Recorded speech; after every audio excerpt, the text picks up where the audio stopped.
وسلم and Abu Bakr Radiyallahu Anhu. Then Uthman Radiyallahu Anhu's iman was also weak.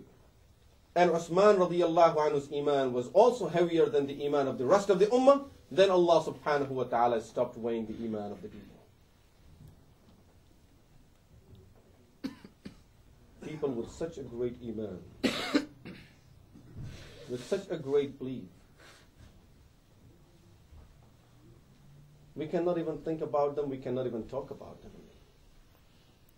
If we are talking about their greatness, what should we know about their greatness? And what can we know about their greatness? If their iman is so high, that take the iman of the whole ummah, put it together, and yet his iman is heavier and stronger, then we cannot even understand their greatness. Because greatness is through their iman and their belief, their service to Allah and His Messenger sallallahu alaihi wasallam, and that part is so high in them that we cannot even think about it. But at least by some physical actions we can have a clue of what type of people they were, and at least we can step towards that direction, hoping that by following their direction and having their love in our hearts, who knows, on the day of judgment Allah subhanahu wa ta'ala will put all of us with them also.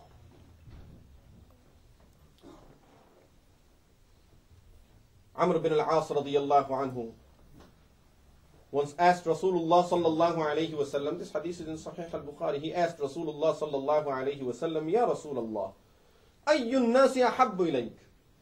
Who is the dearest person to you, Ya Rasulullah? Rasulullah sallallahu alayhi wa sallam said, my wife Aisha. He said, Ya Rasulullah, out of men? Rasulullah sallallahu alayhi wa sallam said, Abuha, her father, Abu Bakr, is the dearest person to me.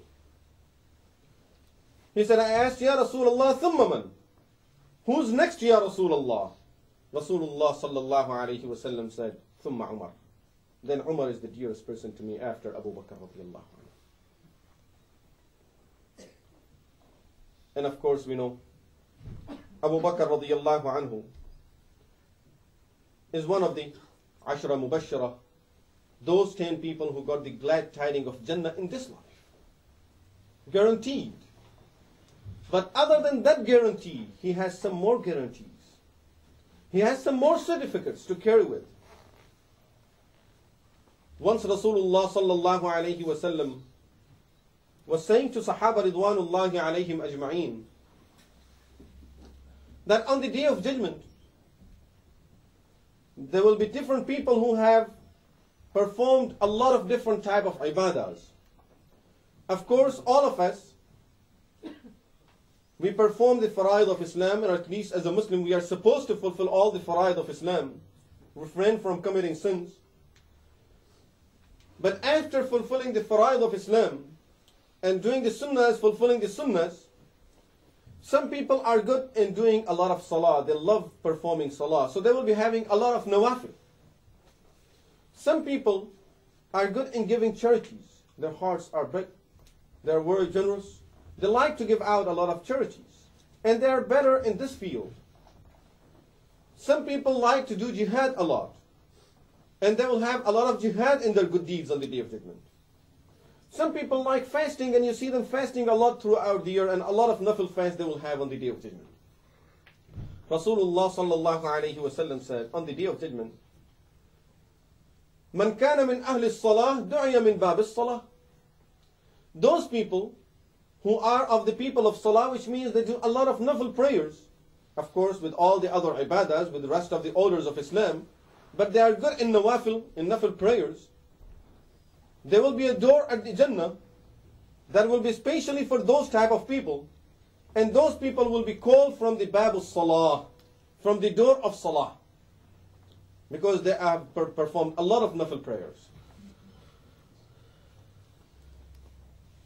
وَمَنْ كَانَ مِنْ أَهْلِ الصَّوْمِ, whoever keeps a lot of fast, and he's good in this part, he will be called from Babur Rayyan, a door of the Jannah that's called Babur Rayyan, is especially for those people who are good in keeping fast and they keep a lot of nafil fast.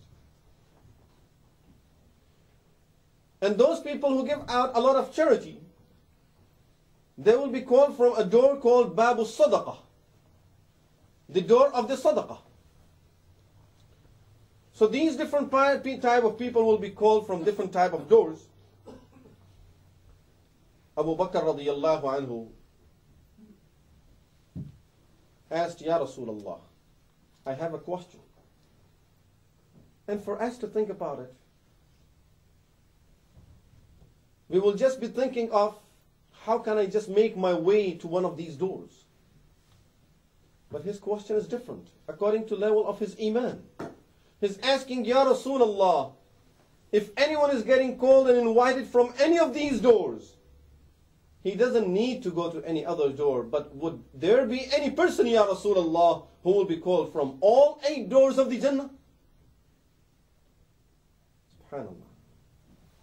Would there be any person who will be called from all the 8 doors of the Jannah?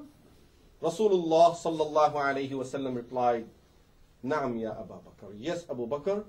And وَأَرْجُوا أَن تَكُونَ مِنْهُمْ. And I hope you will be one of them too.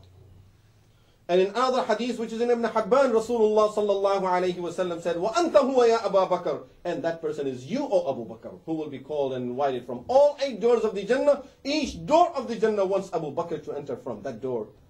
And it will be a pleasure for that door that Abu Bakr went through me into the Jannah.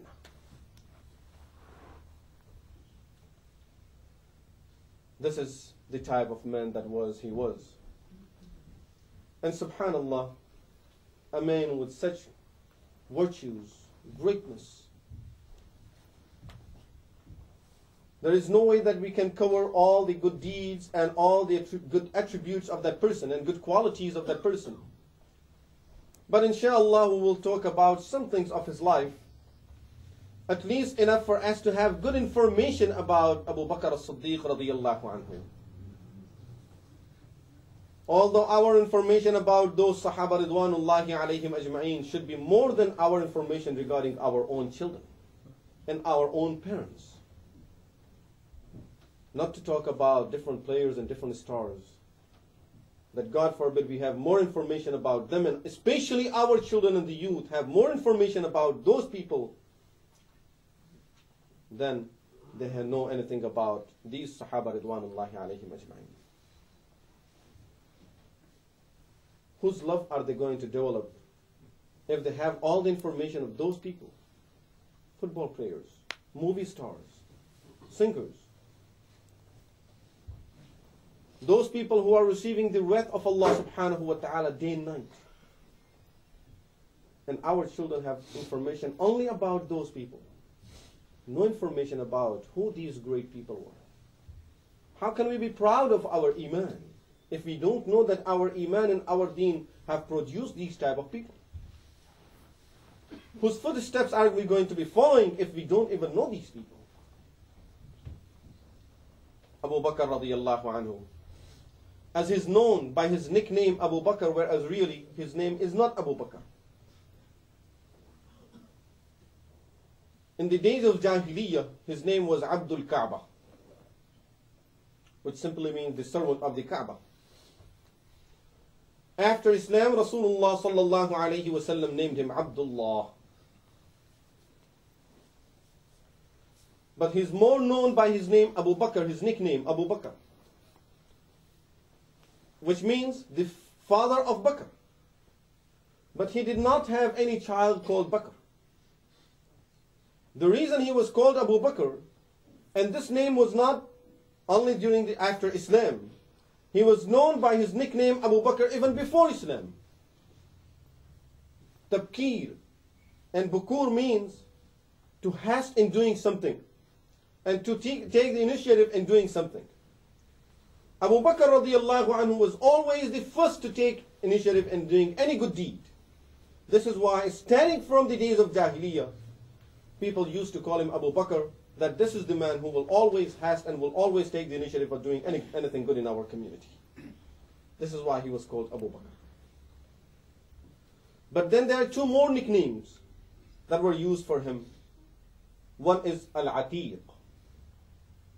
Atiq means the one who's free. The reason for that is mentioned in Sunan al-Tirmidhi. Aisha radiyallahu anha says,